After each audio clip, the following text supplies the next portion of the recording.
ওয়েদারটা অনেক জোস।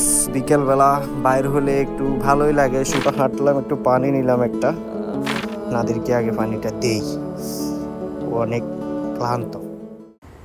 আসসালামু আলাইকুম ভিউয়ার, সবাই কেমন আছেন? আশা করি সবাই ভালো আছেন। আলহামদুলিল্লাহ আমিও ভালো আছি। সো আজকে হলো শুক্রবার, প্রতি শুক্রবারে আমরা একটু ঘুরতে বের হই। কল দিলাম নাদিরকে, সবুজকে বাইরে আসার জন্য। সো তারা আসলো তারা বাইরে, এখানে চায় দোকানে আসলাম। প্রথমে চায় খাবো এখান থেকে, আমাদের ক্যাম্পের বাইরে এটা একটা চায়ের দোকান, ক্যাফটেরিয়া, এটা হচ্ছে আমাদের ক্যাম্প।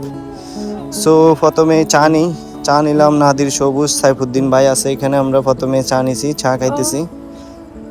চা খাওয়া শেষ করে রওনা দিলাম, বাইরে আসলাম। এদিকে হাঁটতে বাইরে হয়েছি, কোথায় যাব এখনো ঠিক নাই। কথা বলতেছিলাম, তখন বলতেছিল যে আমরা যাব হচ্ছে খেলার মাঠ দেখতে, হাঁটা হবে আর খেলার মাঠটাও দেখবো। সো খেলার মাঠের দিকে যাইতেছি। ওখানে আমরা 6 থেকে 8 মাস আগে খেলতাম, এখান দিয়ে যাইতেছিলাম। ওইদিকে দেখা যাইতেছে একটা পার্ক, তবে এটা পার্ক নয়, এটা একটা মাটি ফেলে এটাকে উঁচু করছে, এটাকে এখানে একটা পার্ক বানাবে, ওরকম কিছু পরিকল্পনা আছে, ভিতরে কাজ চলতেছে। সো এই পাশ দিয়ে হাঁটে হাঁটে যাইতেছি, চলে আসলাম এখানে সিগনালে জ্বলতেছে রেড কালার লাইট। সো যাওয়া যাবে না, একটু অপেক্ষা করতে হবে, না হয় ফাইন দিবে 420 টাকা। একটু অপেক্ষা করি, এখানে ওয়েট লেখা আছে। সো সিগন্যালটা খুললে আমরা ওইদিকে পার হইতেছি, এক সাইড পার হয়ে আসলাম, যাবো ওইদিকে। এখানেও রেড কালার লাইট জ্বলতেছে, এখানে একটু অপেক্ষা করি, যাবো হচ্ছে এইদিকে আমাদের মাঠটা। আসলাম হলো এই দিক থেকে, এইদিকে আমাদের রুম। সো সিগন্যালের জন্য অপেক্ষা করতেছি, সিগন্যালটা খুললেই আমরা এই দিক থেকে পার হয়ে যাব।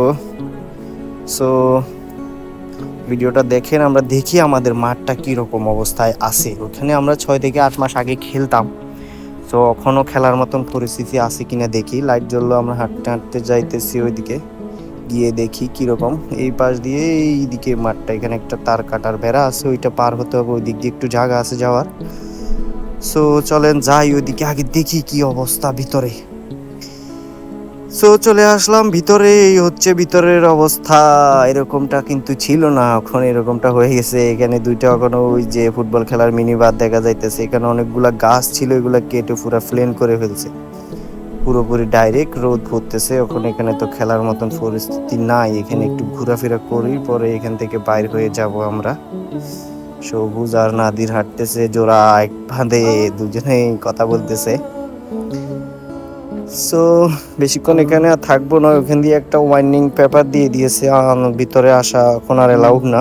আগে আমরা এখানে আসতাম, এখান দিয়ে হাঁটে চলে আসলাম একটা পেট্রোল পাম্পে, ইনক পেট্রোল পাম্প। অনেকক্ষণ তো হাঁটলাম, একটু পানি নিলাম একটা। এখানে নাদির, সবুজ অপেক্ষা করতেছে, নাদিরকে আগে পানিটা দেই, ও অনেক ক্লান্ত, পানি খাওয়ার জন্য বলছে, পানি নিয়ে আসলাম। এই হচ্ছে পেট্রোল পাম্প, আর এই দিকে হচ্ছে আমাদের রুম, এই যে আমাদের ক্যাম্প। সো পেট্রোল পাম্প থেকে চলে আসলাম, রাস্তার এই পাশ দিয়ে হাঁটতেছিলাম, অনেকক্ষণে হাঁটলাম, ওইদিকে পুরোটার ভিডিও করতে পারলাম না, অনেক কথা বললাম, আড্ডা টাড্ডা দিলাম। ওয়েদারটা অনেক জোস। বিকেলবেলা বাইর হলে একটু ভালোই লাগে। শুক্রবারে আমরা প্রতিদিন একটু ঘুরতে বাইর হই, একটু হাঁটা চলা করি রুমের আশেপাশে, এইদিকে 2-3 কিলোমিটারের ভিতরে একটু হাঁটি, ভালোই লাগে। ওয়েদারটা অনেক জোস, ভালোই লাগে। আজকে তো কোথায় যাবো কোনো কিছু প্ল্যান নাই, সো বললাম যে মাঠটা দেখে আসি। মাঠের যে অবস্থা, খেলার মতন পরিস্থিতি নাই, ডাইরেক্ট রোদ পড়তেছে ওইখানে। আগে গাছ ছিল, গাছগুলো কেটে ফেলার কারণে এখনো ছায়া পাওয়া যাচ্ছে না, এখানে যাওয়ার খেলা হবে না। সো চলে আসলাম সিগন্যালে, এখান থেকেই আমরা সিগন্যালটা পার হলে রুমে চলে যাব। সো এটাই ছিল আজকের একটা ছোটোখাটো ভিডিও। কেমন লাগলো ভিডিওটা অবশ্যই কমেন্ট করে জানাবেন, ভালো লাগলে লাইক কমেন্ট শেয়ার করবেন, আর চ্যানেলে নতুন হয়ে থাকলে সাবস্ক্রাইব করবেন, ফেসবুক পেজ থেকে দেখলে পেজটা ফলো করে দিবেন। দেখা হবে নতুন কোনো ভিডিওতে। আল্লাহ হাফেজ।